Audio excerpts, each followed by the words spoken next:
കാലുകുത്താൻ പോലും ഇടമില്ലാതെ വേണാട് എക്സ്പ്രസിൽ ദുരിതയാത്ര. തിങ്ങി നിറഞ്ഞ ട്രെയിനിൽ യാത്രക്കാർ കുഴഞ്ഞു വീണു.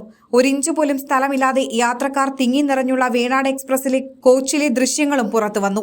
സമയക്രമം മാറ്റിയത് വലിയ തിരിച്ചടിയായെന്ന് യാത്രക്കാർ ആരോപിച്ചു. വേണാട് എക്സ്പ്രസിലെ ദുരിതയാത്രയിൽ യാത്രക്കാർ വ്യാപക പ്രതിഷേധവുമായി രംഗത്തെത്തി. നിന്നുതിരിയാൻ പോലും സ്ഥലമില്ലാതെ സ്ത്രീകളും മുതിർന്നവരും ഉൾപ്പെടെയാണ് ട്രെയിനിൽ തളർന്നു വീഴുന്നത്.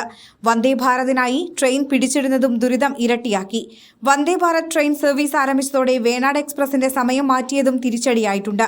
വേണാട് എക്സ്പ്രസിലെ ദുരിതയാത്രയെക്കുറിച്ച് പലതവണ പരാതി പറഞ്ഞിട്ടും റെയിൽവേ ഇടപെടുന്നില്ലെന്നാണ് യാത്രക്കാരുടെ ആരോപണം.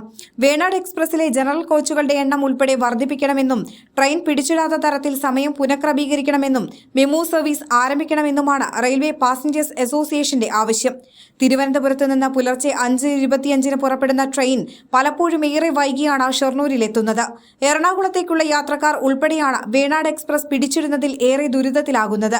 രാവിലെ ഓഫീസിൽ പോകേണ്ടവരും വിദ്യാർത്ഥികളും ഉൾപ്പെടെ ആശ്രയിക്കുന്ന ട്രെയിനാണ് വേണാട് എക്സ്പ്രസ്. എറണാകുളം വഴി മെമു സർവീസ് ആരംഭിക്കാതെ പ്രശ്നത്തിന് പരിഹാരമാകില്ലെന്നാണ് യാത്രക്കാർ പറയുന്നത്.